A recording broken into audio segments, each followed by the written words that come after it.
Welcome back to the Slade Ham Experiment, and an experiment it is. While I've been talking to you guys solo for the last couple of weeks, this week is my first guest, performer, comedian, artist, author extraordinaire, Paul Oddo. That's a lot of hats, but he wears them well.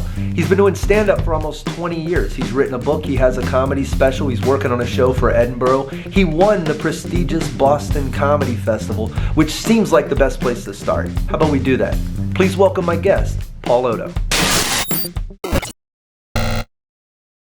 So Boston, I forget that you won that. Yeah, I do too sometimes. you were a Houston. We just had the Laugh Stomp reunion, which was the most prolific club in the city of Houston. If you go back, the lore runs deep. The albums that were recorded there from people like Mitch Hedberg and Lewis Black and Dave Attell and Dane Cook and Doug Stanhope and blah blah blah blah blah blah blah blah. Bunch. The club was legendary, and all of the old alumni got together this past weekend and kind of hung out.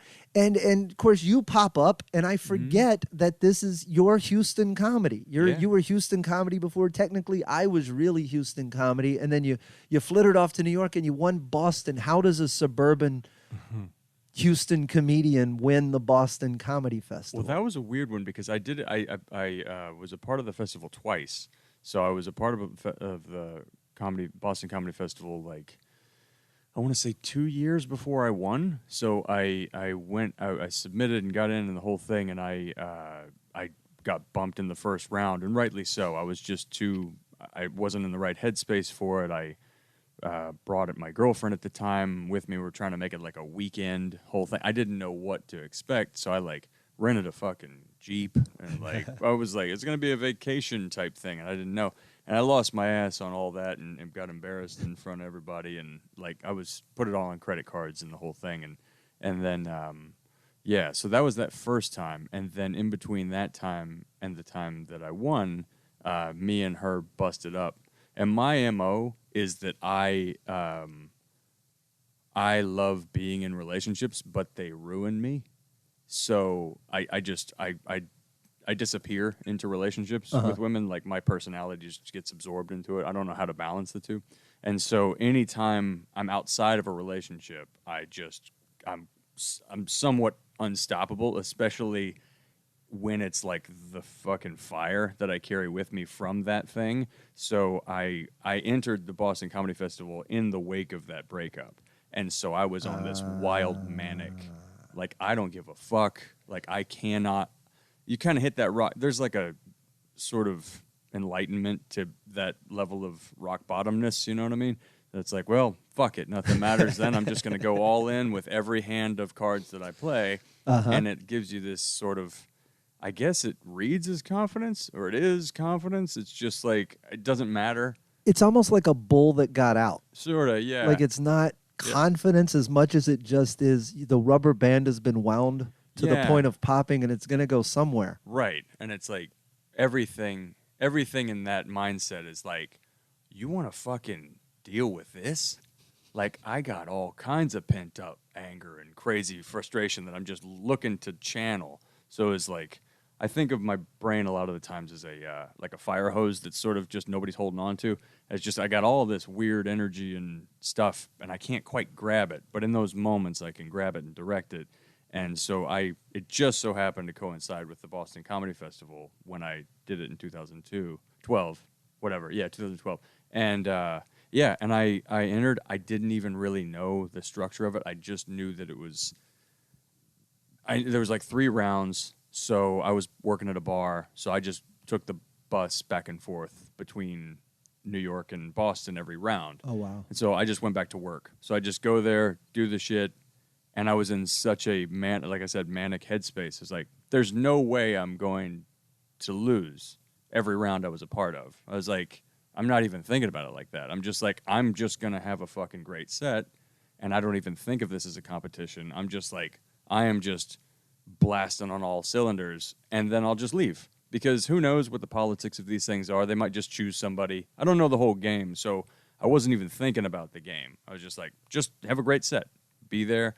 And so I'd just shuttle back, a few hours on the bus every time, and then I went back for the next round, which would be, maybe a week later, maybe a little less. And then every time I just it was undeniable that I was like, well, yeah, of course that works. And then at the end, on the last one, it was the third round. So it's like 100 comics, and then they whittle it down in that bracket system. And then on the third round, I'm going back to Boston on the bus, and I got all these people talking to me, like text me, it's like, there's $10,000 that you win it all? I was like, they're not splitting it with anybody. And I was like, I don't care. I'm not even thinking about that. And it's like, I'm just not even, it's like, that'd be cool, but I'm not really, I can't even wrap my mind around any of that. I don't want to think about winning or losing. I just want to think about having a good set.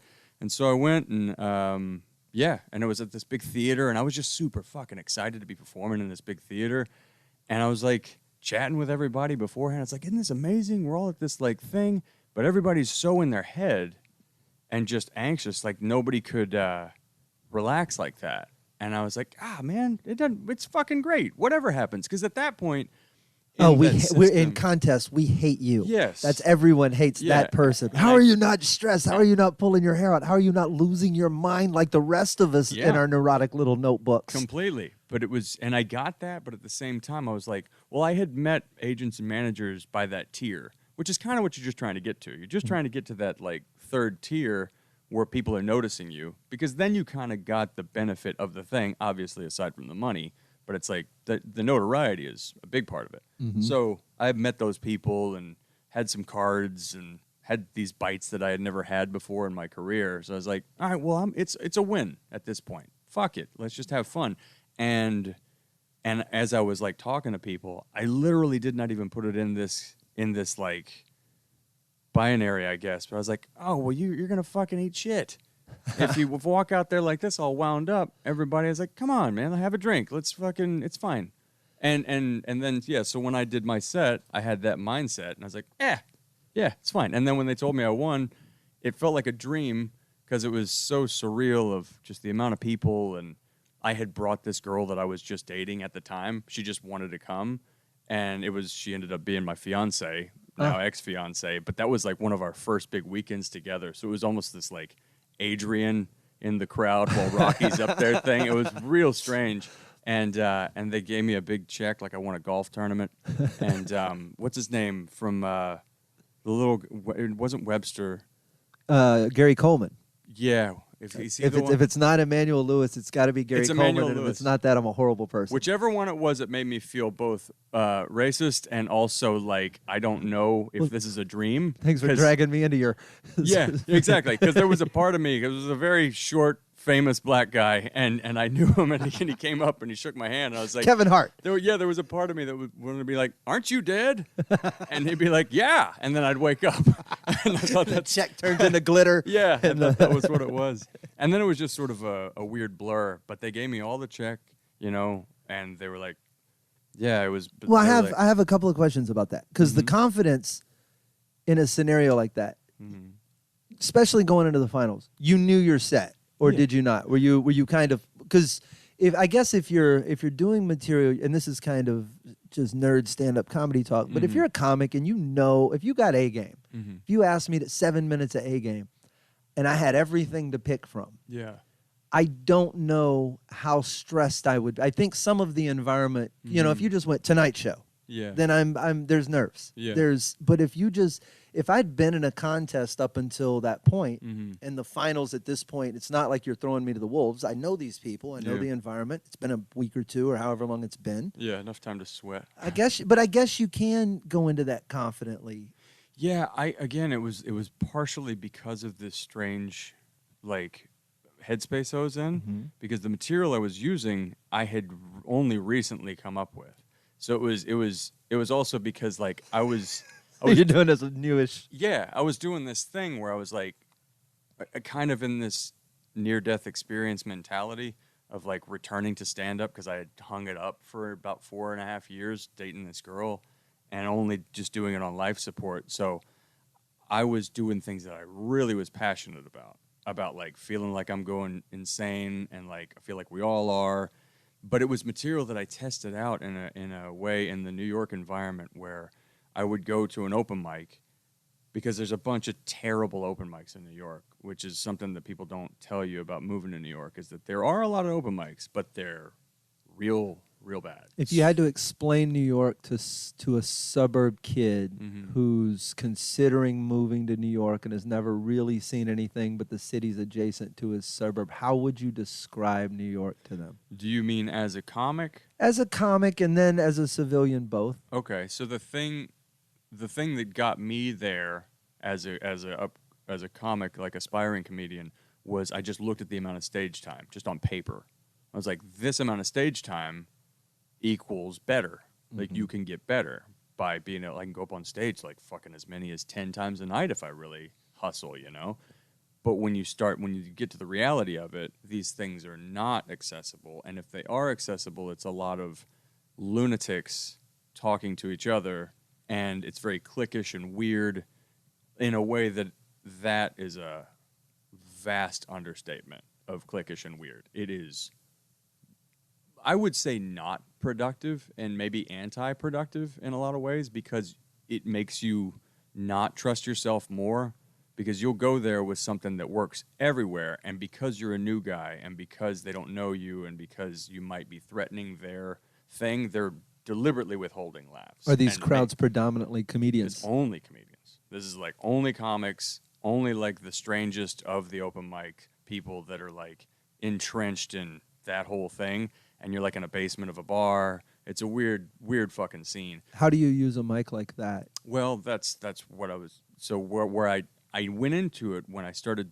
developing that material, I was like, I know what this is already. So all I can really treat this as is an extension of my writing process. It's not an actual performance. It's just me being able to say things out loud. So knowing it was awful, I just went in there with only an idea, and I'd never done that before. It's like I didn't write anything. I was just like, I thought this, and so I just went on stage and just started talking for like 3 minutes with no plan.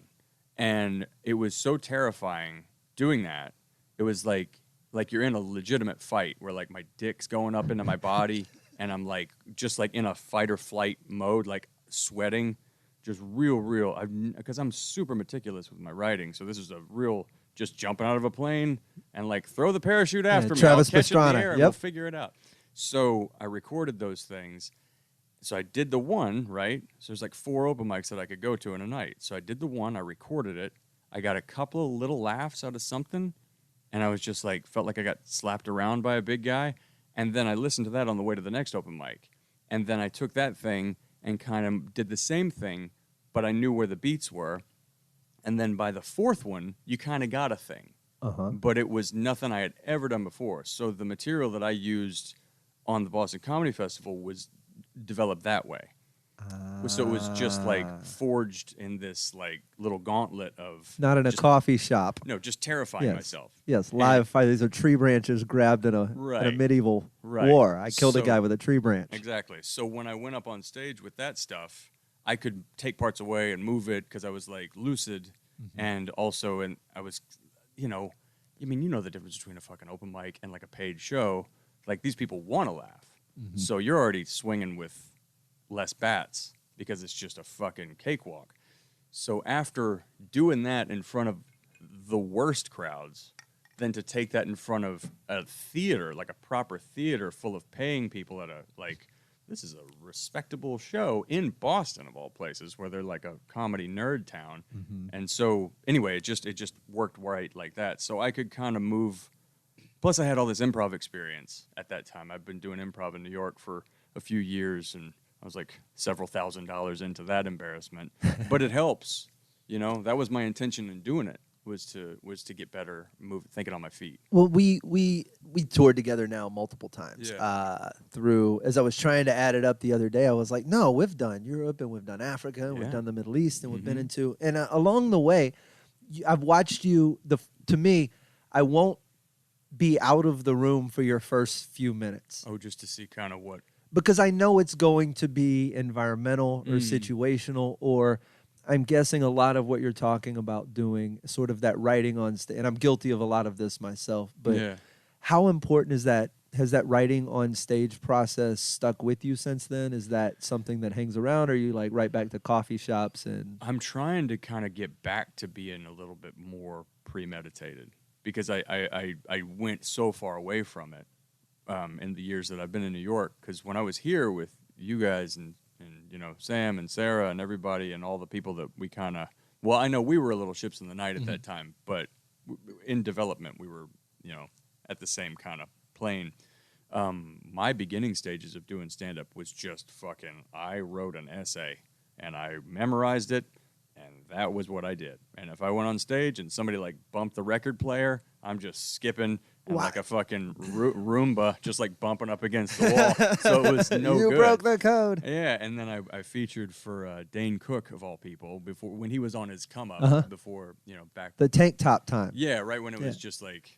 It was this, animal with no known natural predator that was just destroying everything. And I talked to him because I was watching his shit. And say what you will about the guy, fucking dude did very well and was super energetic. I don't have the problems with him that people have. I don't personally have any problems with almost any successful comedians. They didn't do anything to me. You're just doing something different than I do. Right. And I was just working with him, and I was talking to him about, because I was just super impressed by his energy and the amount of like spontaneity he came up with, because I'd watch his shows, because we'd work the whole weekend together, and it's like every one of these is a little different. He's kind of just following stuff on stage. And so I asked him, I was like, where'd you get, does that just come naturally to you? Or where did that come from? He said, I did improv before I did stand-up. So I began stand-up trusting my intuition like that. So it gave me the freedom to kind of throw my weight around or follow weird shit, and I wasn't scared of it. I was like, then I need to get some improv in my life. And so that was when I looked into classes at UCB in New York, and that was what got me into that. What skills did you pick up in improv that if a stand-up because stand-up and improv are like the Coltons and McCoys, or there's a little bit of Dallas and Houston to that. Yeah, I think of it as different facets to the same gem. It's just kind of an opposite polarity, because where stand-up is selfish, improv is selfless. So if I am on stage with you, my primary job is to make you look good. So I'm trying to set you up to be funny.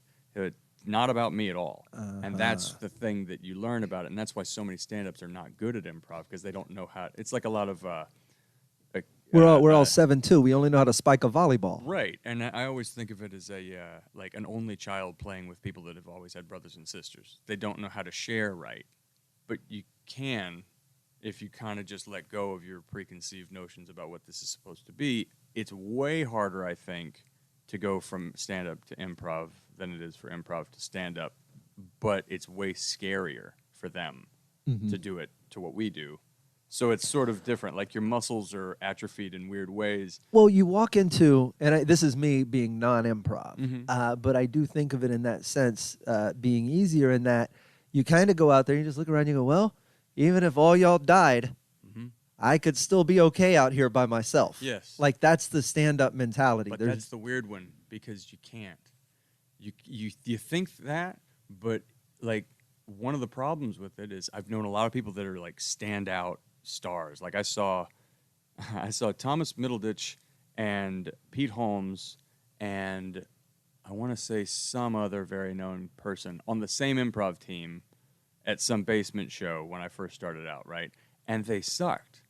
It was terrible because everybody was just one line in it and trying to kind of hold the torch for the rest of the people. It's like, it's like a star player on a team, just pass me the ball. It's like, that's not what this is. It's a cake made of nothing but icing. So it ends up being like a fight, and you can feel it. You can feel it as an audience member. You're like, you're not doing the thing. The thing is, it's like a pass the ball game, and it's like a gymnastics act you're watching. So when, dude, I've seen horrible improv. It's just like stand-up. Like, there's mostly bad. Bad improv may be my favorite. If you asked me what I wanted you to play while I was dying, it might be bad improv. It makes me laugh harder than anything. Well, that's good in existence. It makes me feel like I'm in a warm bathtub with slit wrists. Like, it's just and just bleeding, not enough strength to reach the toaster. Just bleeding out. It's just bleeding all of my energy out, and it's the fucking worst. I can't even politely laugh. So like, what can you take from improv and bring over to stand-up? What are the muscles that... To me, it's just trusting that you are funny, and that if you get into a situation like here's an interesting exercise that you would do in a like as a improv warm up. You go out there with a few people, and the objective is don't be funny.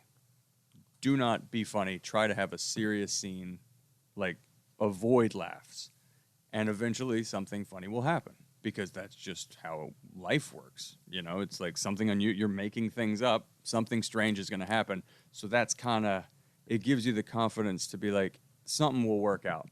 That's one of the weapons in and you've written a book also, but in writing period, the breaking through, sitting there and staring at that blank screen and just going, okay, I know what I'm trying to get to today. I'm trying to write something funny for whatever it is, whether it's voiceover for a video I'm doing or whether it's for a book or whether it's a stand-up, whatever it is. I'm trying to write something funny, and you sit down and you go, it's not happening. I'm just turning the knob and nothing's happening.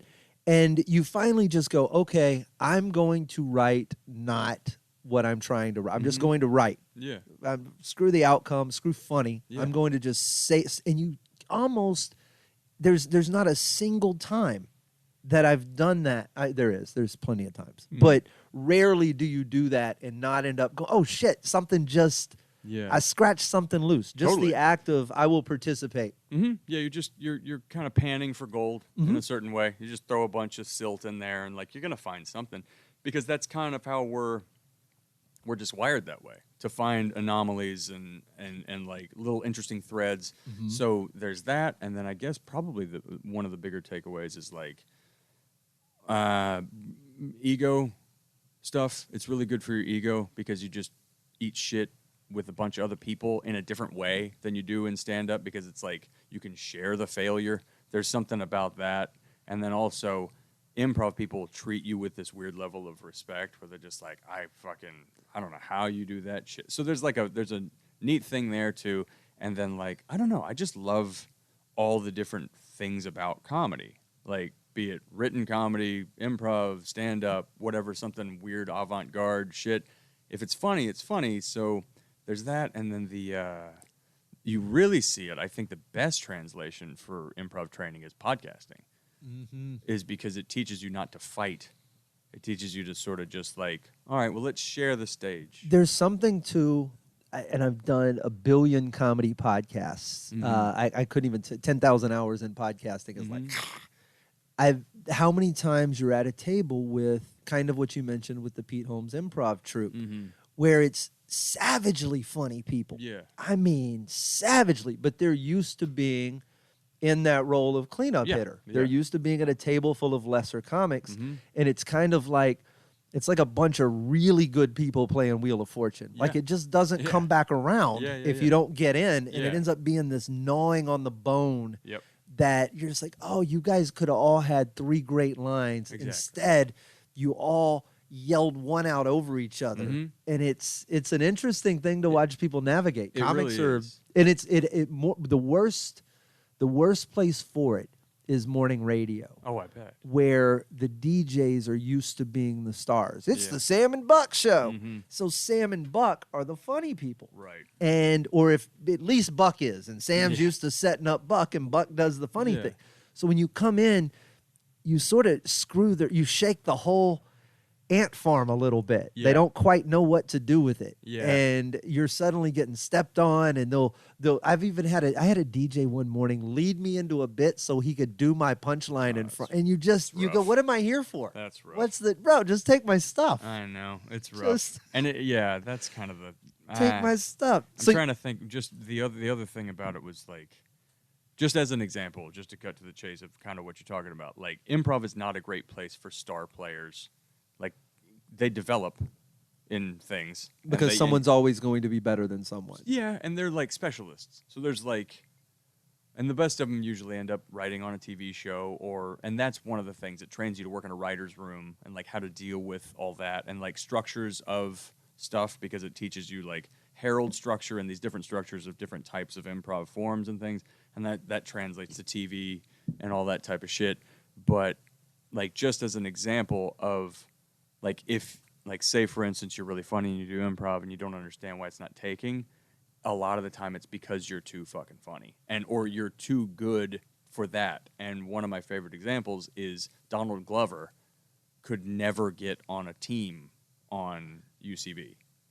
Like, he was never put on a, like, house team on UCB. Really? I saw him struggle with that in this real interesting way. He's just like this star player. And he had his own team of these two other guys. They and they were called Derek Comedy. And they did sketches and shit and all that. And it was great.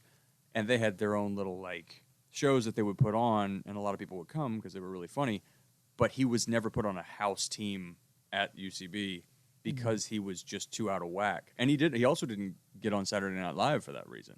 It was like an interesting, or at least from the outside perspective that I saw, he's like, he auditioned a couple of times, and they're like, you kind of stand out too much. What an interesting problem to have. Yeah. And, you know, nobody tells you that at the time. No. Because what are they going to, like, No, you're you too just fucking go good. home with Like, your rejection letter. yeah, it's a weird thing. But it's good just for, like, sort of, to me, the improv thing is, like, just outside experience and, like, outside perspective on what you do. I think it's healthy. It's always healthy to kind of, like, oh, this isn't what I'm great at or something. But so to get back to what we were saying initially is I went far out in my writing process because of how rigid I was in Houston and got all that sort of in my blood. And now my comedic style is sort of a hybrid, but it's a little too heavy on the just trusting it'll work out. So I'm trying to rein it back in and use my writing skills to, like, balance it properly. It feels like there's always a bubbling cauldron of stuff that needs this ingredients because these evaporate and this is disappearing. And I remember, and he's running back a house for us today, Sam Damaris, wildly overqualified to be doing what he's doing. It's like, and Eric Clapton on the by the way, is my working guitar the sound tech. booth. He's restringing. He knows my what he's guitar. doing. We did a show many years ago, and I was doing a lot of on stage. Help yourself. A lot of on stage improvisation, just crowd work and and I wasn't doing it recklessly. It wasn't just what are you doing. I wasn't just fucking off. I was always terrified of it before I did any of that. Yeah. Well, my problem was I came into stand up with that muscle.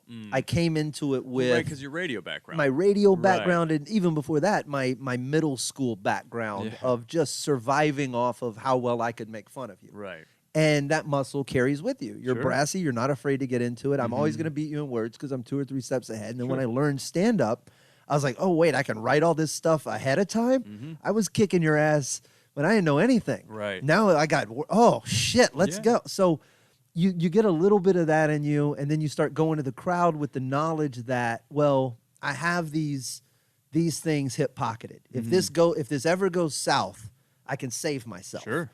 And then you take the car. Sidearms. Yes. That you can just pull out with my Completely. fucking rifle claw. You start getting all confident. Yeah. You go into the crowd, and the problem was it was working. It was like it was never not working. Yeah. It was working so well that I never had to go to the hip pocket at all. And there was a point I came off stage in Albuquerque, and I think we were doing laughs, and Sam puts his hand on my shoulder, and he goes, "You did an hour and 9 minutes. You told 3 jokes." And I just, it like a ton of bricks. Yeah. I was just like, oh God, that's not what I want them to leave with. Sure. I want to give them the stuff I'm writing.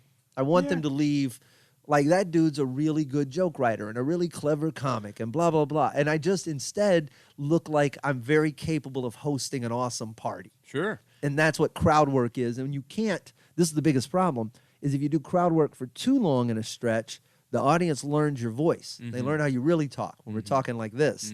And my jokes are written that way, but they're not always delivered that way. You fall into the pattern and the robot. And you know when I'm reading a script and when I'm not. Right. And it became almost impossible some nights to put the car back on the road. You're like, I've been fucking with y'all for 30 minutes. Right. Now, here is a joke I wrote with a proper setup and punch. Who wants to hear the punchline? Da-da-da-da. And they go, get out of here with that. Yeah, I know exactly what you mean. And it's such a unique problem to what we do, but it's also part of the. I was having a conversation with like sort of about this with a girl last night about her struggles and her creative path, which is kind of like, I don't know how to. It doesn't really matter, but she was talking about how, like, she's like, I just hate that I run into all these things where the people that I work with, I thought this was a great community of people to work with, and you find out that some of them are manipulative and some of them are fucking liars, or they're not who you said they were,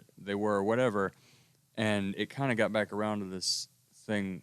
This is a long way to go for this, but I'm like, I've been looking at this a lot lately about the sort of Buddhist concept of life as suffering, and that's such a fucking weird thing to wrap your mind around when you get into the layers of like, well, how can good things also be suffering? It's like, well, now you're waiting for them to end, so that's a form of suffering. So you can't enjoy it. So it's like all these things, and also like a lack of acceptance of the reality and the present moment is suffering. So if you can just accept that something is happening, that cuts through a lot of the stress of dealing with things. And a lot of the things that we stress about all the time is just not being able to be like, this is what it is. Let's move forward from that.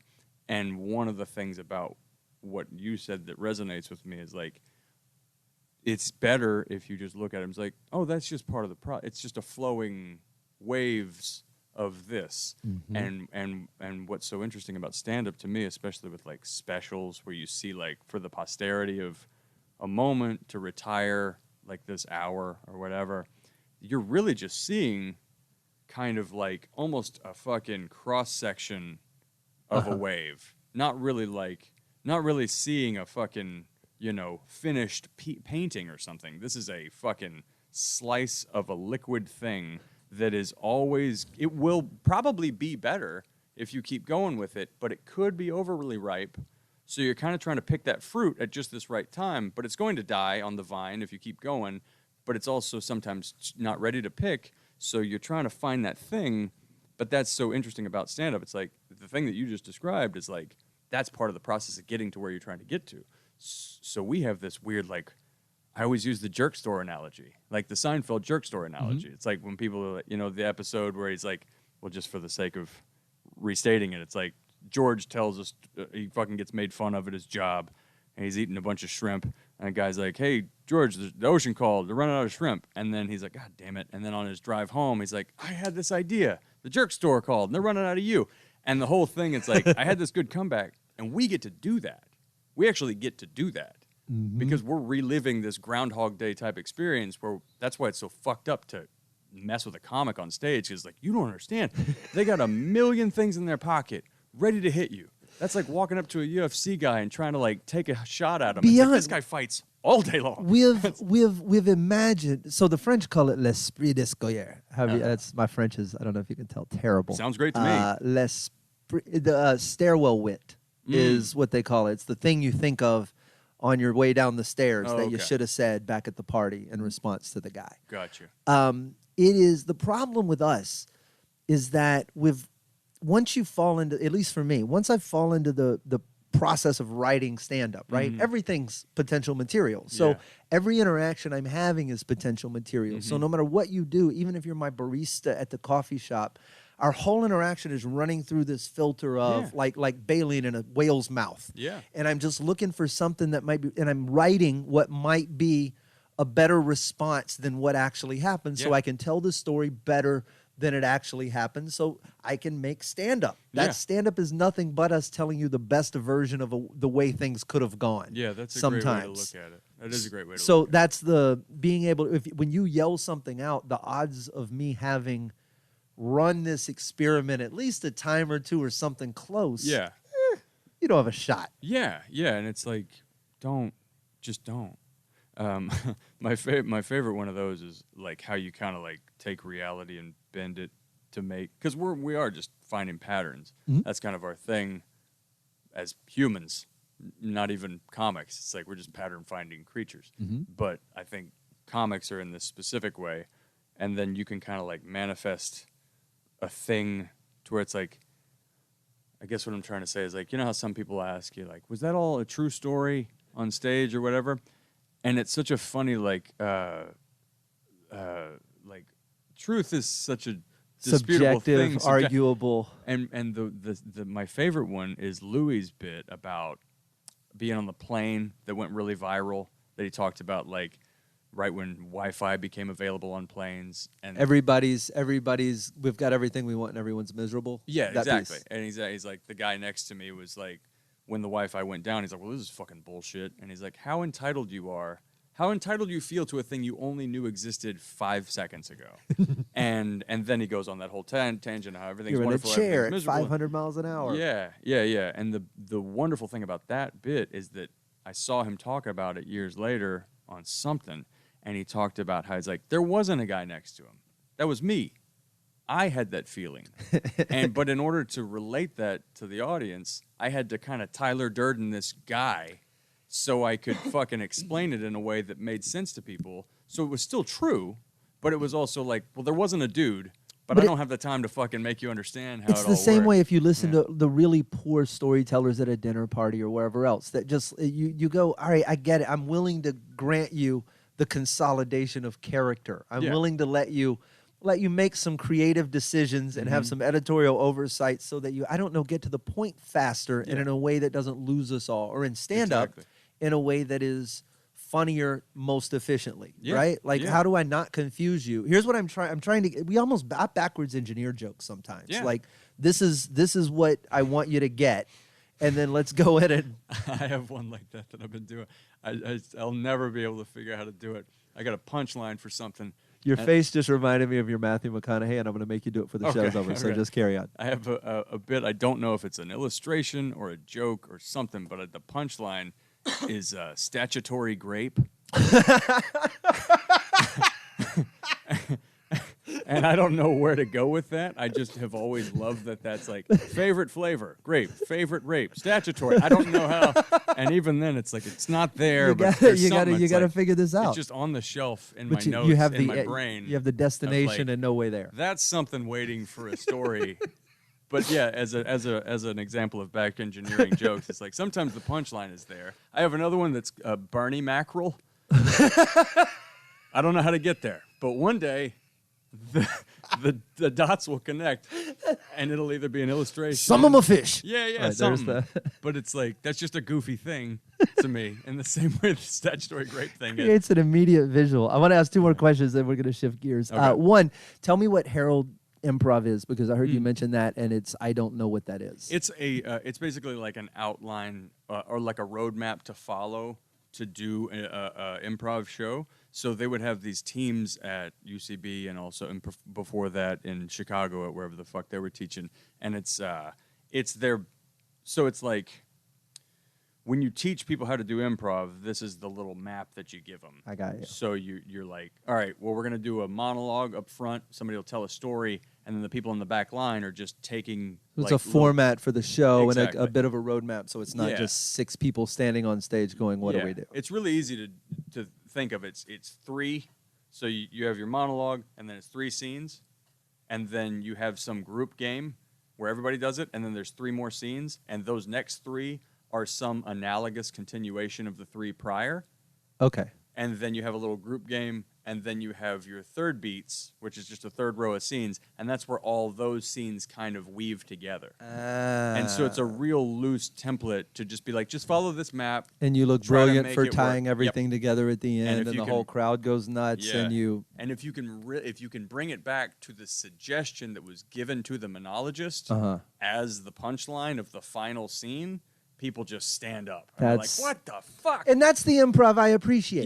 Because yeah. I do understand, and this is the part that I weirdly probably empathize with improvers with the most. When we do it on stage, at least for me, I like whatever comes up to end up being a through line. And you want to, you're weirdly doing, I guess, Herald format in that, because you want, and then the second thing that comes up, you find ways to lace them together. And if at the end, and I like to do it, my way of doing it is to always kind of thank everyone that participated awkwardly against their will. But to you people, and as you're doing it, you're tying it together, and then you could this for that, and you could this for that. Yeah, it's the same magic as just a good callback. Yep, That's exactly. All. It's just the same thing. It's like we want to feel that closed loop. Yes. When you have that closed loop, it's the recognition that everybody has all together, and they're like, oh, it was ta-da. It works. But what they don't understand is that we're lacing that together as a subroutine while we're telling the jokes that we came to tell, which is what makes it to me. Even some nights I walk off stage, you go, how did you partition the hard drive that way? That's what makes it magical, because it's like I always think about it the same way as like, you know how there's only like a window where you can get to Mars in like sort of the alignment of the planets. It's like you're trying to fucking kind of wing a spacewalk. 3 overlapping with this circles. thing. Yeah, so when you see it, so you really are like, so everybody's drinking. We're probably drinking on stage, telling pre-thought out, premeditated, very planned crafted yet shit. not necessarily executed in But order. We're also kind of writing while I'm talking to you. So it is like a mental gymnastics thing, and then you're also trying to see when that train's going to come by so you can fucking grab the thing and be like, goodbye! And you have this like amazing, this amazing dismount, and everybody's like, that man was from the future. Like they, well, somebody said, and I don't know who defined it this way, and I've borrowed it for as long as I can remember. So long I don't know. But comedy in general is finding the differences between things that are similar and the similarities between things that are different. Yeah. And that is mainly what we do. It's, what if this was this and that, the overlap. So I guess while I'm on stage, when something happens over here and I find out that this guy is a bricklayer or whatever, that comes out. And then we find out that this group, for obvious reasons, is a bachelorette party. But we know we've elected a leader and they've done their thing and now we're into it. And suddenly you start looking for the similarities between, just like your brain, because this is what we do all day, every day. Yeah. It's like it automatically starts running the program. Find similarities between bricklayer and loud girl. And eventually you're in the middle of one joke and you get ding. Yeah. And that becomes the thing you kind of play with. And it's those weird overlapping circles. Yes. And it's really hard to explain to people that don't do it because, I don't know, so much of what we do seems like we're just fucking off. But we are, kind of, because that's where like the sandbox is. You're just sort of in your head. For me, it's really difficult talking to civilians in this way. And for those listening who don't know what that distinction is, it's just people that don't do comedy. Non-comics. Yeah, and it's like, because sometimes we I don't know, you're thinking about stuff so much. It's like, oh yeah, I forget you don't do that.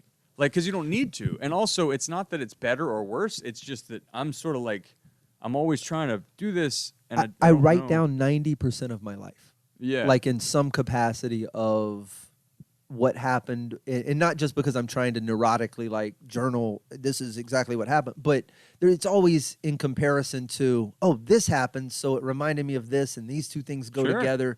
And that might be a chapter in something. Or I'm on a walk and I see this thing. And suddenly there's just, it occurs to you that a chapter in a book might be a walk down a bike path, and that you could start a chapter there and end it at the end of that thing and tell a story, and there'd be a lesson and this and that.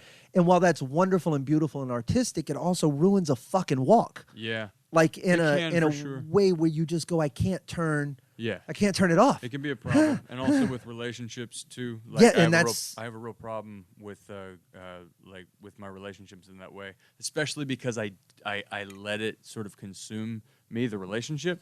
And so I want to ask you that. You do, and you and I have had a lot of off-air conversations over many glasses of wine and cigars and Lithuanian coffee shops and other places and nice things. Girl there. And over hot beer garnered from the back of a motorcycle in Niger.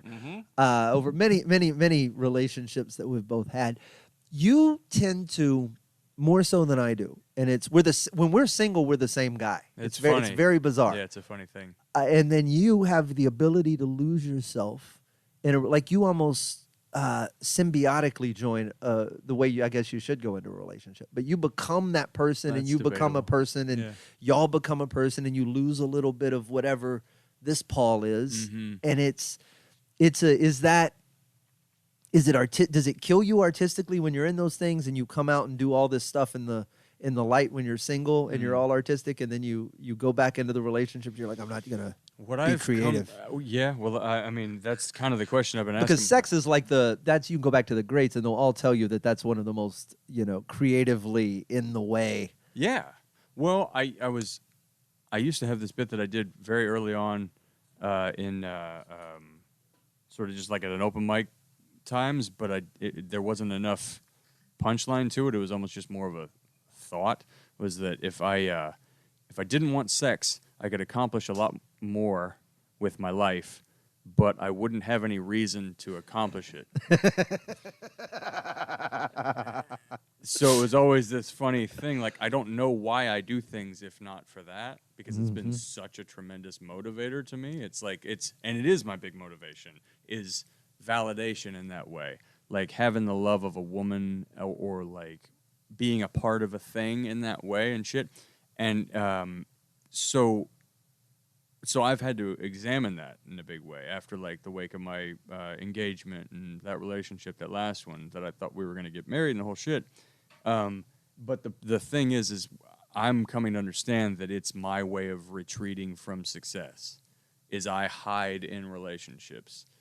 I use it as an excuse to like not be as like, that's big. Do you find that you get in relationships around pivotal moments that could be big for you? Yeah, big time. Like that was, for instance, the winning of the Boston Comedy Festival. $10,000 was the solidification of my relationship. Like she, from her part, and I'm speaking for her, which I probably shouldn't, but I know that there was a big part of her that saw, this guy's on the come up. He's a fucking good dude to be teamed up with. Like y'all might not have been together if you hadn't won that festival. I don't know, but maybe the odds are less. Yeah, if I had fucking eaten my dick up there, I would imagine. But like, so that from like, you know, the somewhat stereotypical concept of like what a woman's looking for in a man is like, she sees a dude that's like a good your security guy. Options are high. He's got a lot of potential, right? And I do, but my shit's all wonky where it's like I got a motorcycle with no back seat on it, so you're just on my back, and then I have to fucking like give you the seat, sort of, to be like, well, just ride it, I guess. It's not, I don't have room for two. And I wish that I did, and I always want to have, but I don't know how to do it right because and then that all taps into like the way that my parents' dynamic is and everything like that. I don't have a good model for what a functional relationship is. I've never seen one in my whole life. Well, they're wonderful in this strange way that they've been together for 50 years, and like, but he is very just selfless in this crazy way, and my mom is just a good person who knows how to balance it. She's not selfish, but they work well. Isn't that by definition, though, a good relationship? You would think, right? But like my dad is like this robot that just is built to do work. And so he's, 73, he's, fading, and he'll be like asleep on a chair. And if the door opens, he's like, can I help you with anything? Like he's got this like kind of robotic, you need help in there? You okay? And it's like, you're not helping anybody. You need to fucking sit down and sit down because you've done that your whole life. He doesn't save anything for himself. And he used to tell me all the time, he's like, love yourself last. Wow. Which is a real heavy thing to tell a kid. And I didn't know how to like process that. So that's like how I'm How old are you when he's giving you this? Real little. Yeah. Because it's like his dad was a fucking lunatic, egomaniacal piece of shit. And beat the shit out of him, and he was raised. Children of the 40s, or my dad was built he was born and used as like a piece of farm equipment. He was not loved. Real grapes of wrath shit. Yeah, he told me one time, he's like, my parents never told me they loved me in my whole life. It was one of those things. So it's like he doesn't. Are you guys an I love you family? Yeah, very much so. But he kind of, and he was abused physically and all that shit, and so he did a lot of work on himself to like stop it, but he doesn't know how to like. I mean, you can only expect so much out of somebody. Like, the idea that he didn't abuse us physically is quite an accomplishment. Verbally abused the dog shit out of us, but he didn't, well, me at least, but he didn't know. And anyway, so that's all in my makeup of trying to like, all right, so if you are in any way celebrating yourself or taking on like credit for yourself, you are a bad man. Mm-hmm. So like the goal of your life should be to be a part of other people's lives in a positive way. And anything that is like for you is kind of selfish and bad. So I've had to kind of like deprogram a lot of that and try to like understand that it's, well, first of all, I'm not him. You're your own person. And then I have to find it in a healthy way. So, but that's all through trial and error of like dealing with chicks and Well, it's and you're doing it while you've been in New York for I don't know how long. 14 is what I was there. 14 years. You're back in Texas. You bartended while you were up there, and I always tell people, I want to say this delicately for any bartenders listening. I don't consider bartending to be a full-time career. No, it's for many people it is though. Yeah. So I don't want to be disrespectful to those people. Yeah, but I got buddies like that. it's the kind of thing that if you tell me you bartended for any stretch of time, I don't consider you having had a job during that stretch of time. Yeah, I hear you. Right? Like you can be a full-time comedian while still having moonlit as a bartender in a way that you can't be a full-time comedian while still being an accountant. Yeah. Right? You can get off at the bar. Hey, we're going to the Middle East. Cool, man. I'm off for a month. Right. It's a thing you do to supplement your art. Yeah. So you're one of the few people I know that's, in our Houston circle that has been a full-time comedian for so long. And that's why it's always like you understand what it takes to do this for a living. Yeah. To know that art is like the thing I got to make if I'm going to pay the bills. That's only a new development that I've really been able to honestly look at it with those eyes. Well, so you're doing it now with the paintings. Yeah. And I'm some of these paintings you have. I'll put some photos up here in a minute, and I'll even put some video because it's astounding how many hours go into this. Yeah. I am an impatient artist. I am too when I'm not. I get engaged in certain things, but I know I have a similar thing. So I've one of your paintings. I know the amount of time that went into it, but then you also painted a 6 foot by 4 foot Peacock. massive peacock, and how many hours go into a painting of that size? That was a 300-hour thing. 300. Yeah, that was 300 hours. But it was also like, you have to also consider that this was during the lockdowns, and we were getting unemployment, and all this other things. So it was a whole. I mean, not that it makes it any less insane to dedicate that amount of time to something, but like I didn't have distractions. So you didn't do it. You didn't just wake up on a Monday and go 300 straight hard hours. No. You spread this out over. A couple of months, but it was also that was my Hail Mary at the end of the lockdown. So I did a bunch of paintings over that time. I did the print that you have, the octopus painting. That was my first big one. That was about 125, 150 hours doing that. It's an insane number. It is, but yeah, I know what you mean. But it's like when you don't have anything else to do and you're inside, it was like a little bit adjusted for that. But the reason I've tried a number of artistic mediums. I've sculpted stuff, I've painted stuff, I've drawn stuff, I've written stuff. I've done all of it. There is a point where the end has to be closer to me sometimes than 300 hours. And if it's not going to be, then it needs to be more varied than what you're doing with a brush. Yeah. And that's the part to me. It's like I'm just so disconnected from it. I watch it with such awe because it's this meticulous.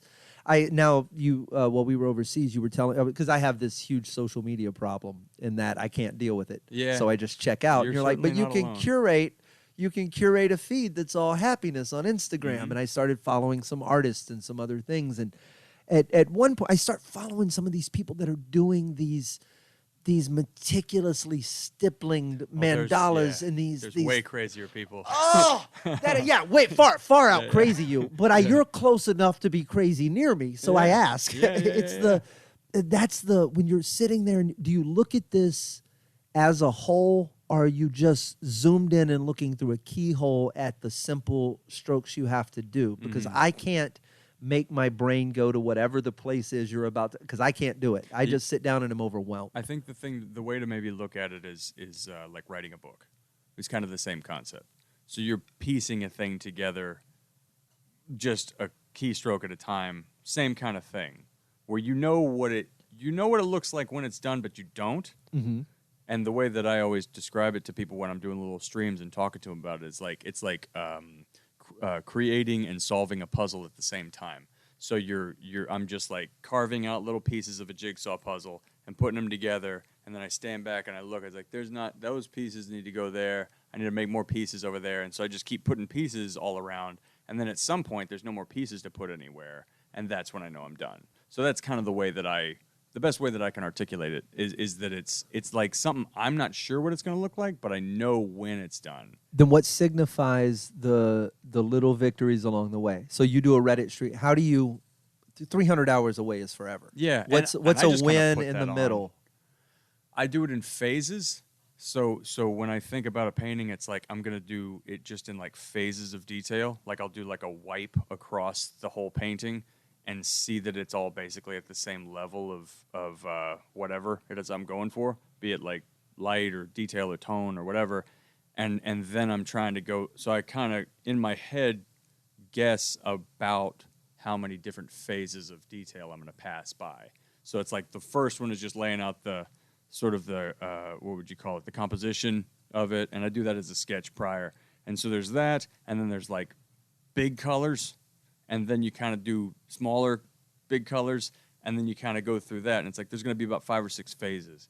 And so then you go through a whole phase, and then each time it's that, it's like, do I want to do a whole nother like layer on top of this? Would it make it better? So that's kind of the thing. So so it's just like you can do a whole pass over it.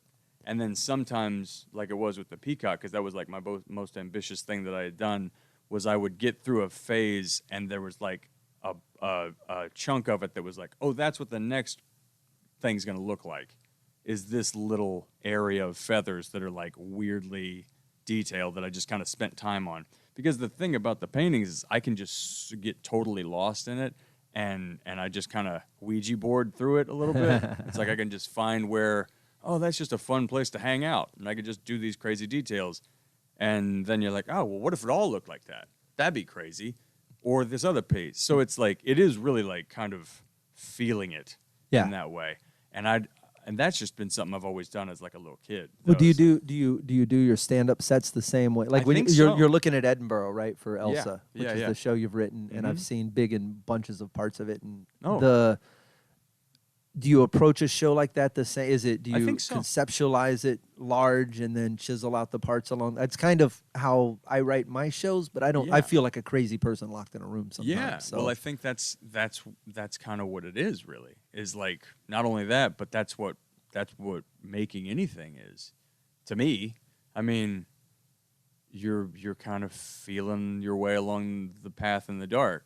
And you're like opening up different chunks of the map, like you're on a video game. Like you get there and like you just see like, oh, this. All right, I've used that analogy so many times. Yeah, but it's such a good one because it's like now I know where this is. All right, I can find that. But yeah, I don't think there's a lot of difference between that and. I think it's a.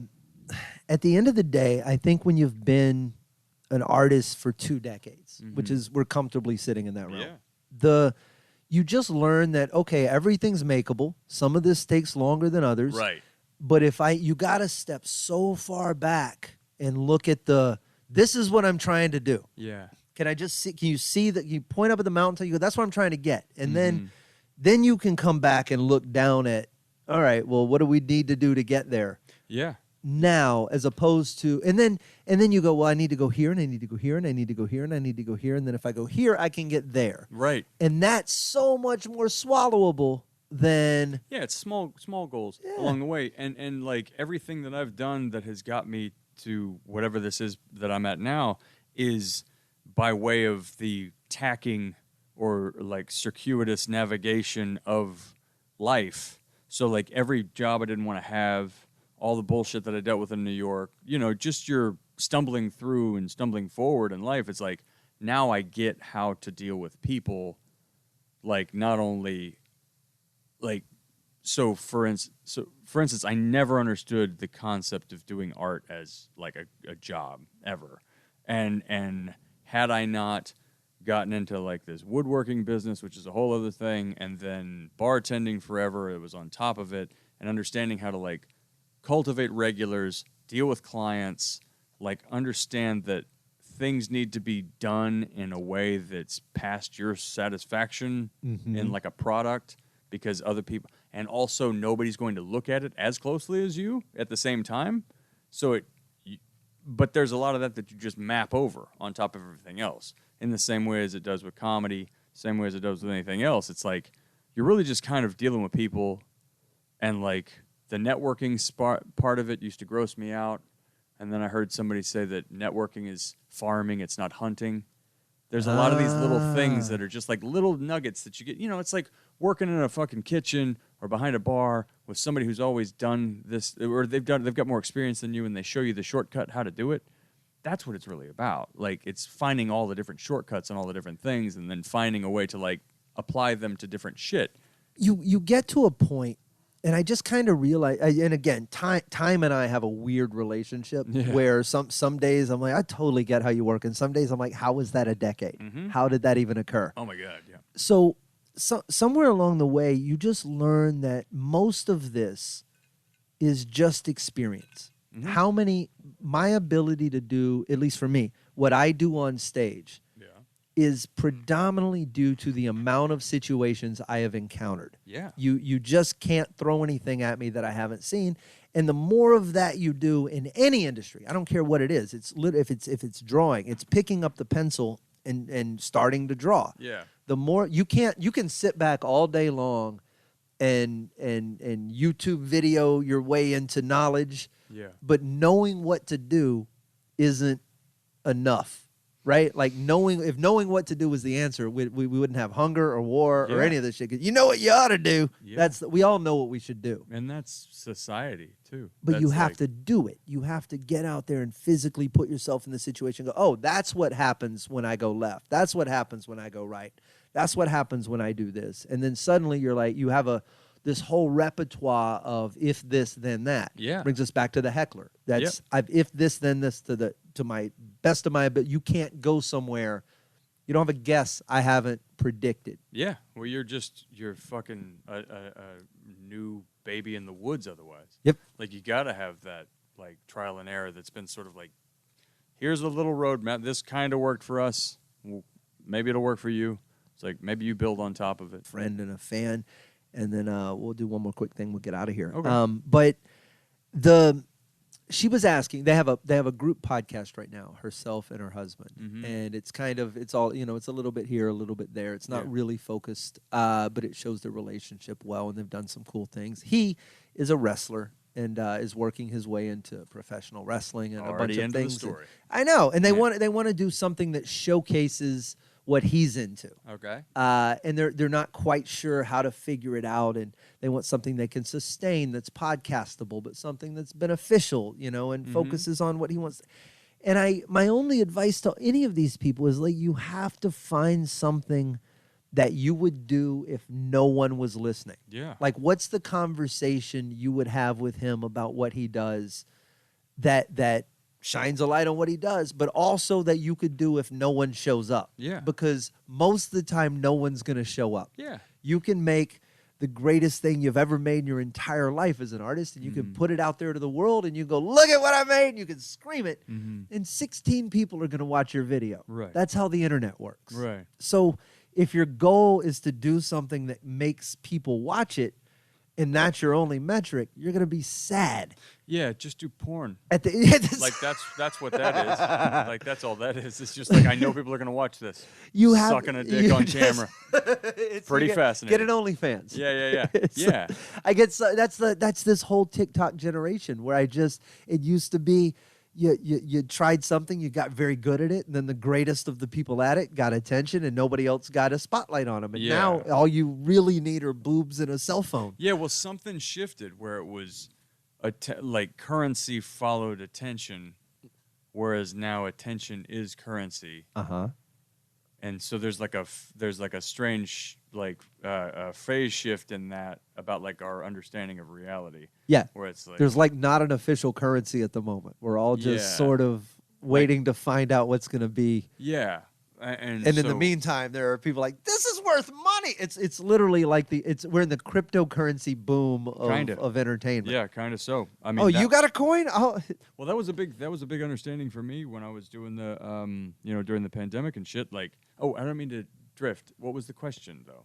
You continue with so she had a question about. So yes. Her question. So the question does, and I was going to come back to that. Is what do you do when you're amateur in the podcasting world and you want to shine a light on something and you want to make sure you're you're putting out a product that does something that isn't just you talking to nobody. You want it to build into something. And I don't know the answer in any of these industries. It's you have to do what feels right to you. You have to test it. Yeah. And you have to be willing to be honest about the results. Yeah, and I also think you kind of have to do that thing like we were talking about earlier about the little lesson that improv taught me. It's like, just trust that it's interesting and trust that it's good. And if you like it and it's fun for you, which speaks to the thing that you were saying, it's like you have to do it in the same way that you would do it regardless of anybody paying attention, which is also kind of like what I feel the nugget of this podcast that you're doing is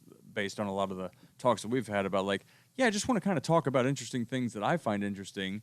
Because it's back to what you said earlier. I would be doing this anyway. Exactly. Which is kind of what we've always talked about when we've been out, drinking in fucking some weird bar in some other country. It's like, wouldn't it be nice if this was recorded? We should talk about this, and we've said it 100 multiple times. bars in multiple countries over the time. It's like, let's just talk about it. But that's the thing. Like, that's the thing to trust is if you dig it, you kind of have to just trust that other people will. And not worry about the people who don't, because they're not going to be sitting there with their arms crossed in the audience. They're just going to go do something else. Absolutely. So they're not even there. They're gone. They're not. Nobody's listening to you because they don't like it, unless you're so successful that they're doing it to like bring you down. In which case, you've already won. And that's the whole. Like like if you're Joe Rogan or something. If you're here just looking for reasons to hate me, then I've already.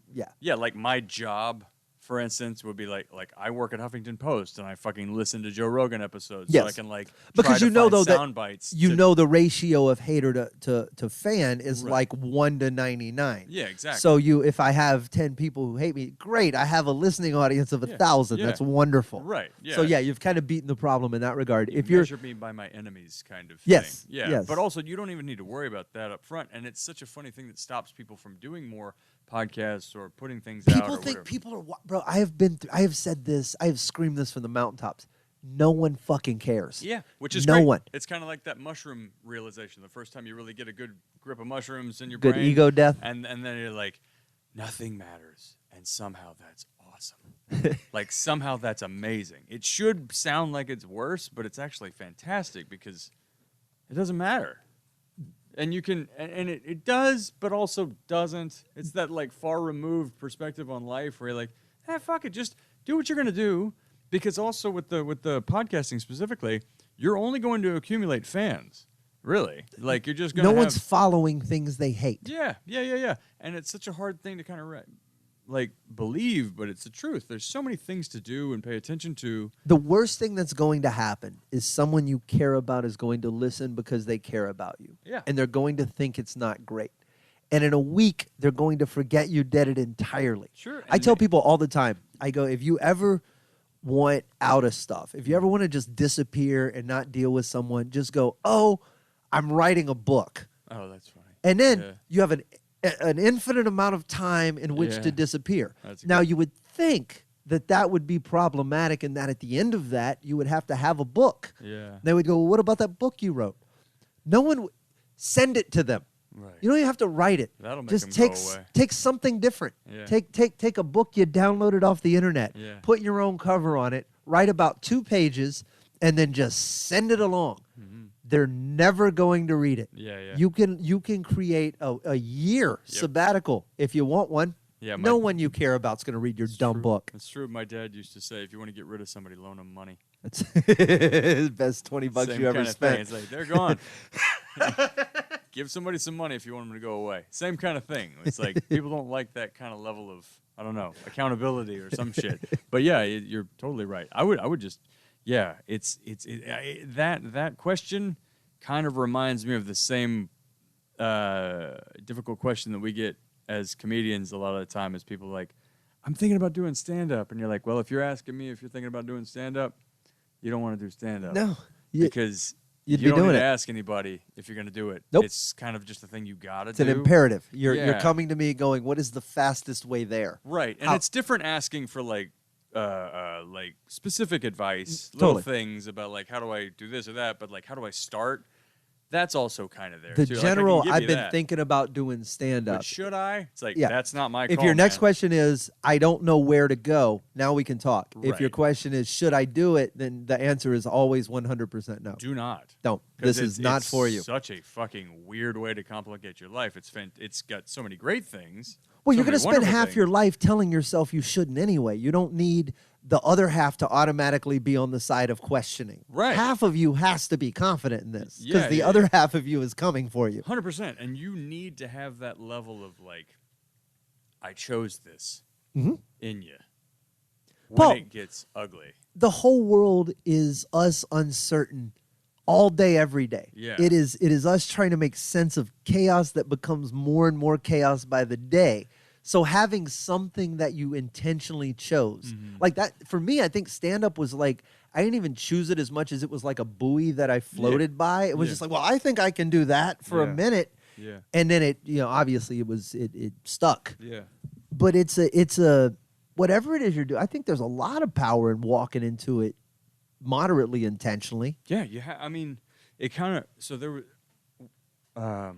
it's connected to this, but like, so during the pandemic, during the painting and during all this stuff, I don't know if we talked about the idea that like part of what helped get all that going for me was live streaming and talking to people. So I had like this enormous amount of people that were watching what I was doing At some on Reddit. point, 500,000 625,000 was the insane. highest watermark on that, which is so fucking bizarre. people watching you paint and talk. Over a 500,000 people watching a fucking bald middle-aged white dude just like paint a fish or whatever the fuck. It's like, and so anytime they were bitching, I was like, hey man, there's a lot of porno and cat videos you can go see. But that would just rile everybody up. They're like, this guy's fun. But it was a lot of late nights drinking and just chatting with people. And I'm talking like thousands of people just asking you questions, most of which were super positive and amazing.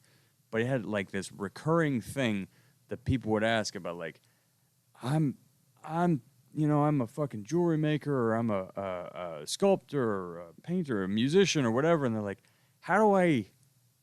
what's your advice on, like, what do you think about me doing that versus like getting a job at like going for a business degree? A lot of young people, and it's like, man, I'm not really like qualified to give you official advice or whatever, but I will say that in my experience, doing jobs that you don't want to do versus doing a job that you like chose to do, like the basic way to look at it in my mind is like, you're gonna have shitty days regardless. You're gonna have days that are like you just max out and you're fucking vibrating with like anger and stress and frustration.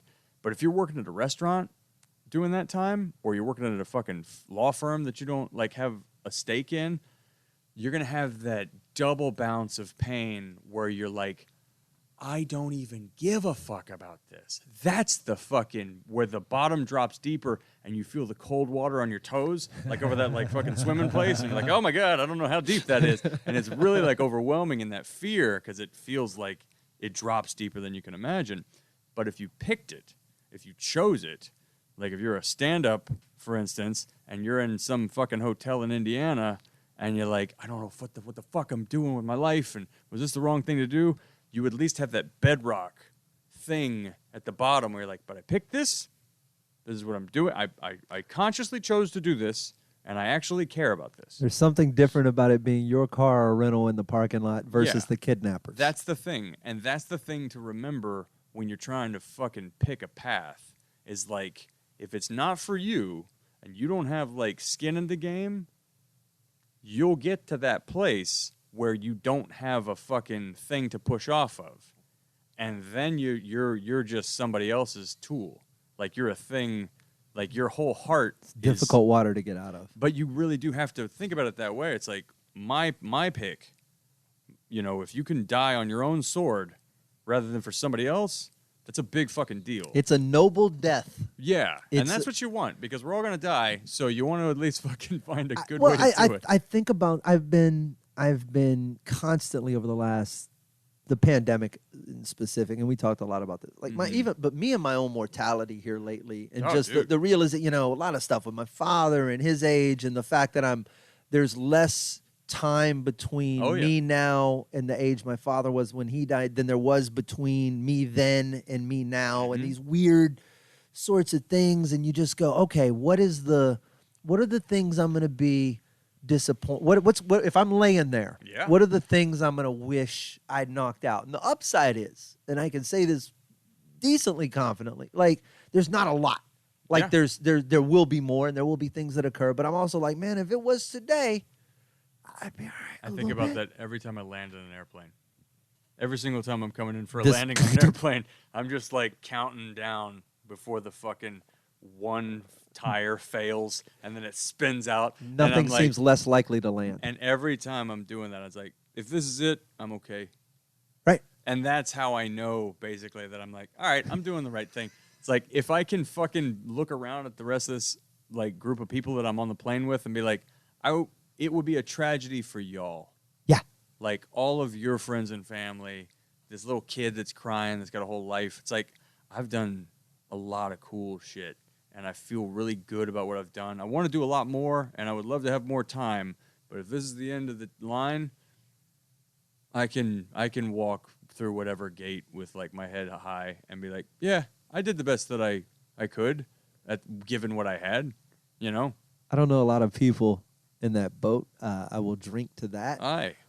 My friend Paul Oddo, where can they find you on social media? My name is spelled goofy for my art stuff. It's it's EAUXDDEAUX. Very Louisiana. And I'm not even from there. It's just a mistake I made that I live with. But it was like a phonetic spelling of my name. It was fun when you did it. Yeah, it was my old fucking Xbox handle. And I was just like, I'll just use that. So that's the easiest way. That's what I put most of my stuff on Instagram with. But on Twitter, I'm Paul Oddo, which is spelled O-D-D-O. And pauloddo.com, spelled O-D-D-O. It's I need to get better about my branding, but 2 names is better than 5, I guess. So it's just you could have so many more. If you Google Paul Oddo, it's pretty simple, which sounds like a super pretentious, cunty thing to say. So easier to spell than McConaughey. That's for sure. That we brought up earlier. Yeah. You do it. I'd be remiss if I didn't ask you to do it before. Oh yeah, it was my favorite. You do a good Matthew McConaughey impression. I used to chase my ex-girlfriend around the apartment with her. It's like, you want me to go out and get you a cappuccino? How you feeling, honey? Like, oh, dude, she would fucking start giggling. She's like in the other room. It's like, I'm going over to the coffee shop. You want me to get you? What you want, an espresso? A little cappuccino for you? How you doing? Get you out of bed. What's the trick to it? It's in the. There's something in the there's cheeks. There's the smile. Your cheeks have to do a certain thing. The best thing is me and I don't know if you know Lucas Harvey, a but fantastic he's a comedian, and performer. hilarious comedian, genius in many respects. Goofy fucking others, but he and I both do a similar level of McConaughey, and we'll sometimes do like the dueling McConaughey brothers. Oh God, just talking like yeah, old Mash, he's out there in Hollywood. He's making movies and shit, and he's doing great, man. He came to town, and we always love to see him. We like to see him doing well. Like I manage a Jiffy Lube, and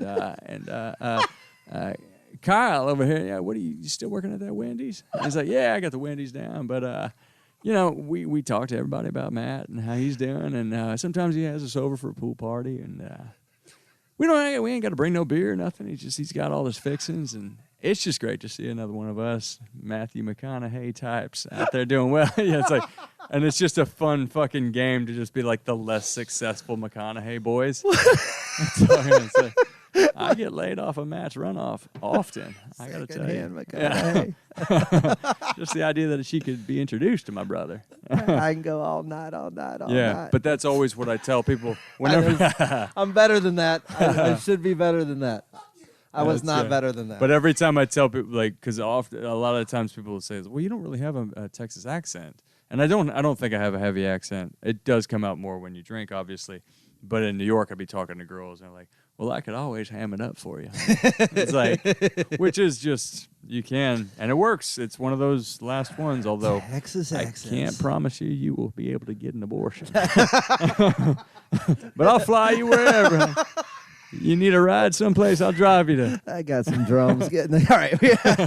Paul Oddo, my guest, thank you very much for being for here. having me, I miss hanging out with you. You will be a recurring guest on this because you and I haven't even scratched the surface of our takes on this thing called existence. Let me sit in that chair and you and him can talk next time because that would, and then we can actually rotate. That would be fun. And then we'll rotate on through. It's a done deal. But I'm super excited just for my portion. I'm super excited that you're actually like doing this. Thank you. Because it's a big deal, and it's I have nothing but faith in everything that you do, and it's really great to be a part of it. And dude, I'm so gadget envy of you. Every time I come over here, it's like you got so many fucking. It's all I have, Paul. All the equipment. It's you got nothing but a good tool. They are my relationships. It's great. That's a great thing. But thank you for having me on. I appreciate you. We'll do it again. Special thanks to Sam Damaris, back of house, and me. I'll be back. Louisville, Kentucky, coming up in August, September.